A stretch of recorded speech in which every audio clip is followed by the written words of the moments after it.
314. 묵주는 내게에서 예수님께 바치는 기도인 것입니다. 내가 묵주 기도를 드린다고 했을 때 그것은 바로 예수님께 드리는 그런 기도인 것입니다. 여러분이 묵주 기도를 처음부터 끝까지 바치게 되면 그 기도는 예수님의 탄생으로부터 십자가의 죽으심 그리고 부활에 이르기까지 그분의 일생을 함께 걷는 셈이 됩니다.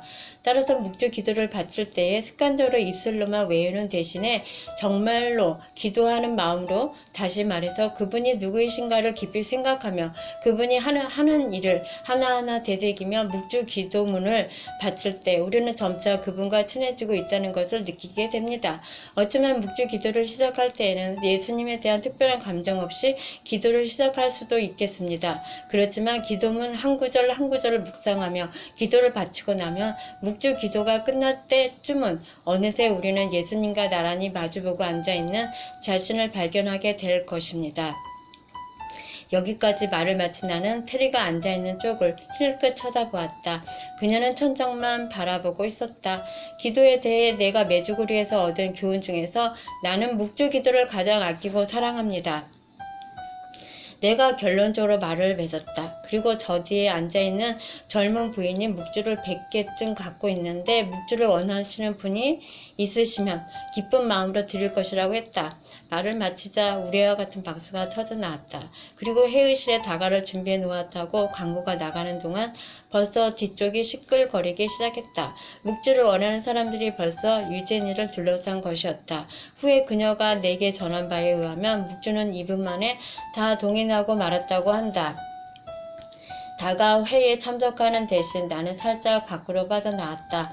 지난 3일 동안 처음으로 혼자만의 시간을 갖게 된 것이었다. 몸은 한없이 지쳐 있었지만 내 마음은 뿌듯하기만 했다. 순간 하느님이 주시는 그런 기쁨으로 온 마음이 벅차 올랐다. 그리고 성모님께서 바로 내 곁에 서 계시는 것도 알고 있었다.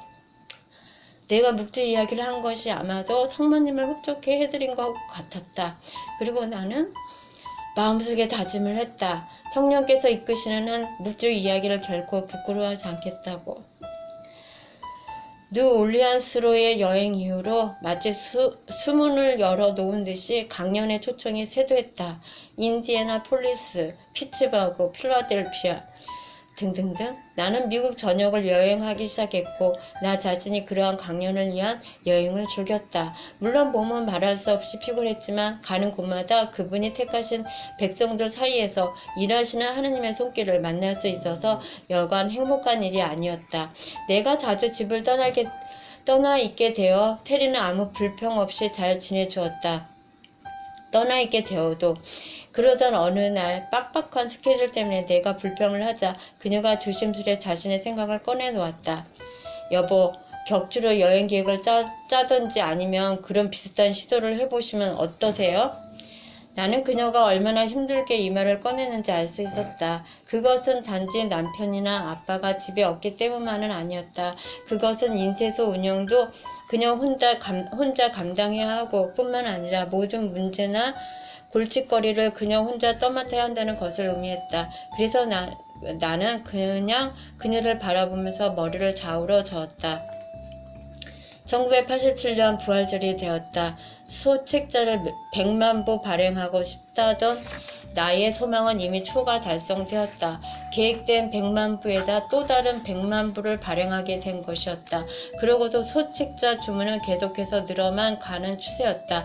주문대로 수량을 맞추기 위해서는 인쇄기를 세대 움직여야만 했다. 어느 날 테리가 혼자 생각을 입 밖에 내었다.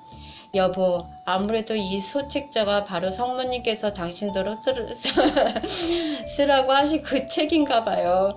물론 이 말은 전에 당신이 내게 말했던 적도 있고 또 소책자가 바로 그 책은 아니라고 결론도 이미 났지만 나는 단호하게 머리를 가로저었다. 아니 테리, 나는 책을 써야만 한다오. 아마도 지금은 때가 아닌 것 같지만 어쨌든 내가 책을 써야 한다는 건 분명해. 당시로는 이곳저곳을 다니며 나의 체험을 들려주는 것이 더 중요했다. 길 위에서 하느님의 메시지를 받는 그런 시기였다. 나는 너희가 행하는 모든 희생이 사랑을 바탕으로 이루어지기를 바란다.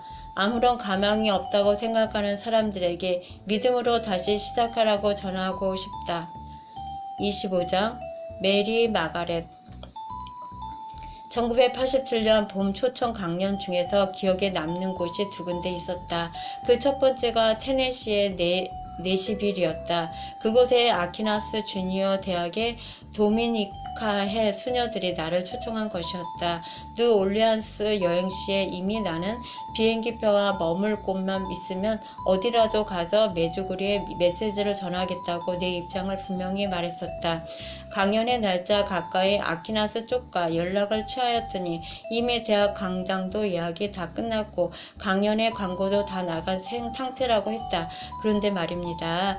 메리 루이스 수녀가 아주 미안해하면서 말을 이었다. 우리가 가진 돈이 모두 250불밖에 없어서요. 나는 내슈빌까지 비행기값이 500불이 넘는다는 것에 정말 깜짝 놀랐다. 그렇지만 우리 모두 웨인 씨를 모시고 싶어 한답니다. 정말 어찌해야 할지 모르겠습니다. 그 문제라면 염려 마십시오. 내가 자신있게 대답했다. 차익은 어디서고 만들어질 겁니다. 그녀가 공항까지 나를 마중 나와 주었다. 메리 루이스 수녀는 있으면서도 상당히 겸손한 수녀는 있으면서도 상당히 겸손한 수녀였다.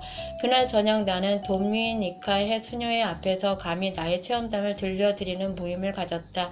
평범한 개신교도가 평생을 하느님 앞에서 헌신해온 그런 분들, 특히나 여자분들을 감동시킬 어떤 말을 할 수 있을 것인가 시작할 즈음에는 약간 주눅이 들었다. 점차 이야기가 진행됨에 따라 처음에 주저주저하던 마음은 조금씩 진정되었다.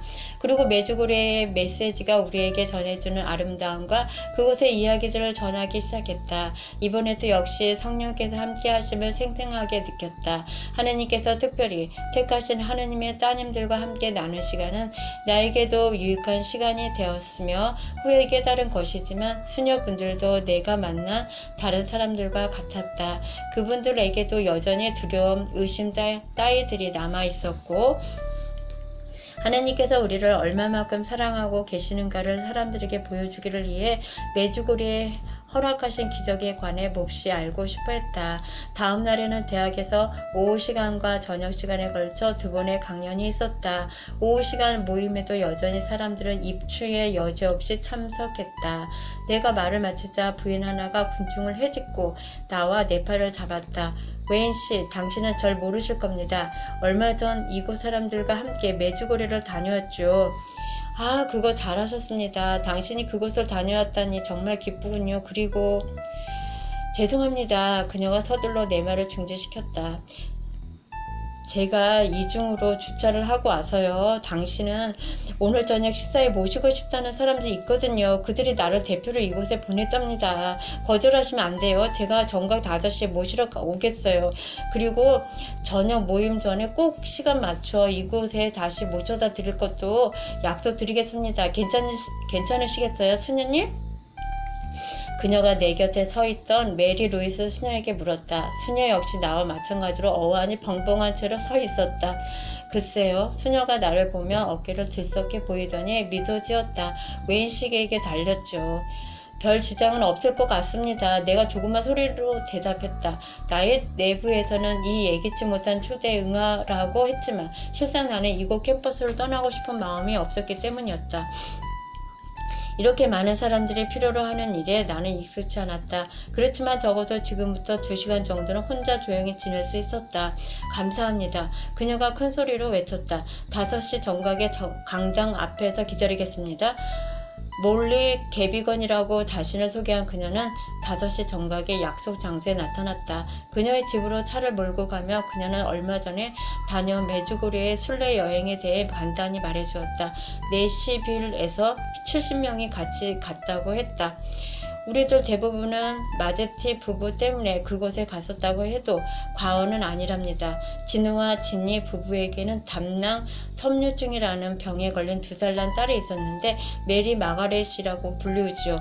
그들에게는 혹시 메주고리에서 딸의 병을 고칠 수 있지 않을까 하는 희망이 있었죠. 뿐만 아니라 내시빌 지역 TV 방송국에서는 기자와 사진 기자를 그 그룹에 동행하게 해서 과연 메리 마가렛이 치유될 것인지 특별히 마제티 부부에게 초점을 맞추어 기사를 만들도록 했다고 한다. 3월 초에 메주고리의 날씨는 엄청나게 춥고 바람이 심했지만 그곳 주민들의 유별난 환대로 마음만은 따뜻했다고 한다. 여기서 나의 친구 스베토자 신부가 다시 등장하게 되는데 우연히 길에서 신부를 만나게 된 여행팀들은 신부에게 메리 마가렛의 치유를 위해 기도해달라고 부탁했다고 한다. 그렇지만 신부는 여느 때와 마찬가지로 분명하고도 겸손한 태도로 지니 마제티 부부에게 이렇게 말했다. 아이의 치유를 위해 기도하는 것도 좋지만 아이의 행복을 위해 기도하는 것이 더욱 중요하다고. 그 말을 들은 지니는 정말 실망이 컸답니다. 몰리가 덧붙였다. 지니는 스베토자 신부에 대해 많은 이야기를 들어왔고 또 그가 쓴 책도 읽었기 때문에 신부가 원한다면 기적도 일으킬 수 있다고 믿었었죠. 메주고리에 머무는 마지막 날이었다. 마제티 부부는 성모 발현 시에 그 방에 참석할 수 있는 기회를 마침내 얻게 되었다. 성모님께서 오셨다가 그리고 그분께서 떠나신 후에 진우와 지니가 깨달은 것은 진짜로 그 자리에서 기적이 일어났었다는 것이었다. 바로 부모된 자기 자신들이 치유되었다는 점이었다. 이제 그들은 딸의 아픔을 있는 그대로 수긍하고 받아들일 수 있는 편안한 마음이 되었다. 딸의 아이가 여전히 담낭 섬유증이라는 병으로 시달리더라도 자신들에게 주어진 현실은 결국 하느님의 뜻 가운데서 진행되고 있다는 것을 깨달은 것이었다. 그들을 사랑하시고 또 능력이 많으신 하느님을 믿으니 그분께서 계획하신 일이라면 그분께서 그분에게 믿고 맡길 수 있는 상태가 된 것이었다.